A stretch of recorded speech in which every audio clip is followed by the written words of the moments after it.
You owe it to yourself to stop pretending that tomorrow will somehow be easier, because tomorrow does not magically remove pressure, fear, or responsibility. It only adds distance between who you are and who you could have been if you had acted today. And the harsh truth is that most people do not fail because they lack talent or opportunity. They fail because they keep delaying action while convincing themselves they are preparing. But preparation without execution is just another form of fear dressed up as intelligence, and at some point you must confront the reality that no one is coming to give you permission, no one is coming to make it fair, no one is coming to remove the obstacles, because obstacles are the process, pressure is the process, struggle is the process, and the only way out is through, not around, not under, not by wishing it away. And if you are waiting to feel ready, confident, motivated, or certain, then you are waiting forever, because confidence is not the cause of action, it is the result of repeated action under uncomfortable conditions. And this is where most people break mentally, because the mind wants comfort, safety, certainty, and approval, while growth demands discomfort, risk, uncertainty, and isolation. And you must decide which voice you are going to listen to, because the voice of comfort will always sound reasonable, it will always have logic, excuses, and justification, while the voice of discipline will sound demanding, inconvenient, and even cruel at times. But only one of those voices leads to respect, strength, and self-trust, and that is the voice you must train yourself to obey. Because once you lose respect for yourself, no amount of external validation will ever fill that gap. And you know exactly what that feels like, waking up tired not because you worked hard, but because you avoided what needed to be done, carrying the weight of unrealized potential, knowing deep down that you settled for less than you were capable of.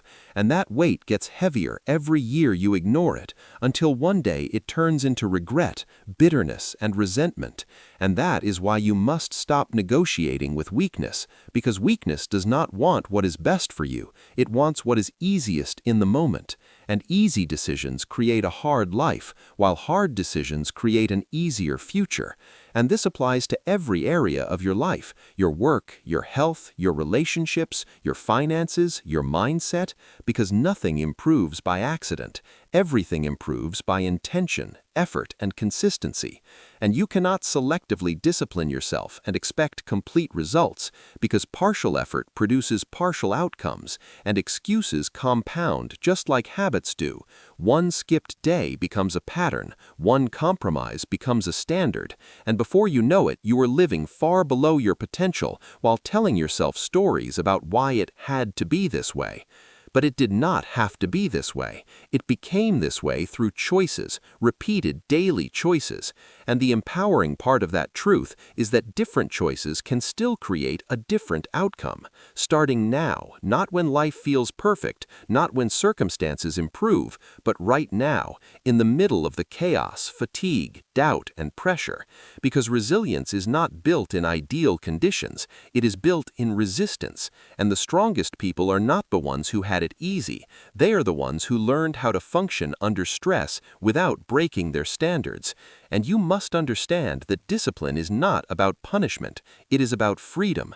Because when you control your actions, your habits, and your reactions, life stops controlling you. And that is when you stop feeling like a victim of circumstances and start feeling like the author of your own future. And this requires you to accept responsibility without excuses, because blaming your past, your upbringing, your environment, or other people may feel justified, but it does nothing to move you forward, and forward is the only direction that matters. And you cannot outthink your way to success. You must outwork your doubts, because clarity comes from movement, not overanalysis, and action exposes truth faster than thinking ever will. And this is why people who win are often misunderstood, because from the outside it looks obsessive, extreme, unnecessary. But from the inside, it is survival. It is commitment to becoming who they said they would be, even when nobody is watching, even when nobody is clapping, even when it would be easier to quit. And quitting is always an option, but it is the most expensive option you will ever choose, because it costs you your self-respect. And once that is gone, rebuilding it is harder than any discipline you avoided. And the world does not reward potential, it rewards execution. It does not care what you meant to do, it only responds to what you actually do, repeatedly, over time. And this is where time becomes your greatest teacher and your greatest enemy, because time will either work for you or against you, depending on how you use it. And wasting time does not always look like laziness. Sometimes it looks like overthinking, distraction, comfort, and busy work that feels productive but produces nothing meaningful. And deep down, you already know where you were wasting time, where you were avoiding effort, where you were settling. And that awareness is not there to shame you, it is there to wake you up. Because awareness without action is frustration, but awareness followed by action is transformation. And transformation requires you to accept that growth will cost you old habits, old identities, old comfort zones, and sometimes even old relationships, because not everyone will understand your discipline, and that is okay, because this is your life, your responsibility, and your legacy. And legacy is not built in comfort, it is built in commitment, sacrifice, and the willingness to endure temporary discomfort for long-term meaning. And this is where you must make a decision, not an emotional decision, not a motivational decision, but a disciplined decision, that you are no longer going to live below your capacity, that you are no longer going to betray your future self for short-term relief, that you are no longer going to let fear dictate your actions, because fear never disappears, it only loses power when you move despite it. And courage is not the absence of fear, it is action in the presence of fear. And every time you act when you don't feel like it, you strengthen that muscle, and that strength compounds just like weakness does. And this is the moment where everything shifts, where you stop waiting for a sign and realize that you are the sign, that your willingness to act today is the signal that your future is waiting for.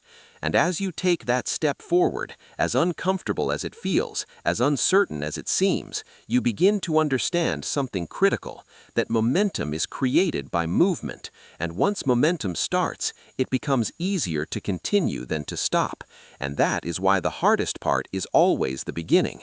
And once you accept that, once you push through that initial resistance, once you stop debating and start doing, you realize that you are capable of far more than you ever allowed yourself to believe.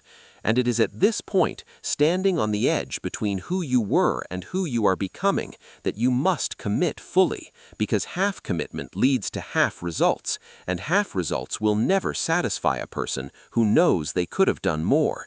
And as you commit, as you push forward, as you refuse to quit, you carry this understanding with you into the next phase of your journey, knowing that what comes next will demand even more from you, not less. And that is exactly where the real work truly begins. And once you accept that the next level demands more discipline, more consistency, and more personal accountability, you stop being surprised by difficulty and start expecting it, because difficulty is no longer a sign that something is wrong. It becomes confirmation that you are growing. And this shift in perspective is what separates people who last from people who burn out. Because burnout does not come from working hard, it comes from working without purpose, direction, or standards. And when you know why you are doing what you are doing, pressure becomes fuel instead of friction. And that is when you stop asking, why is this happening to me? And start asking, how is this preparing me? Because every challenge you face is either shaping you or exposing you.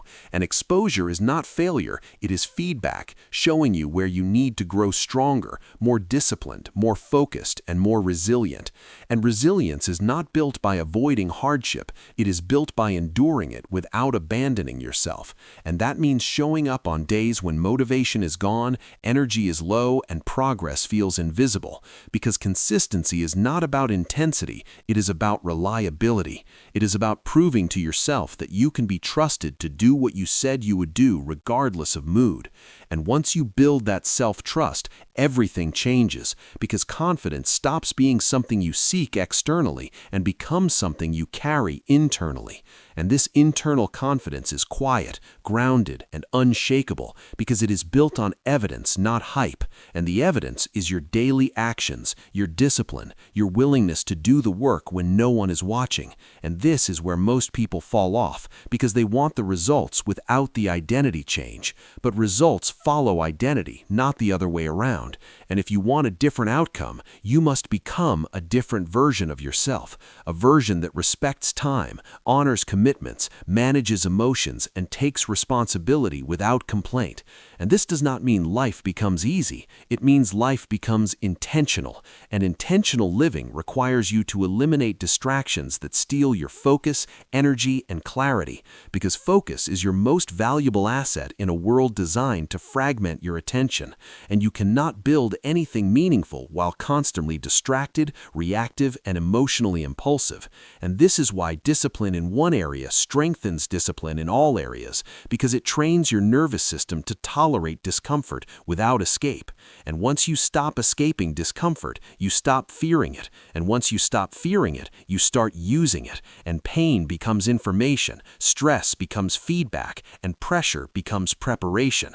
And this is where the mindset shifts from survival to mastery. Because mastery is not about talent, it is about repetition, refinement, and patience. And patience is not passive waiting, it is active endurance, the willingness to keep showing up without immediate reward, knowing that compounding effort always pays off eventually.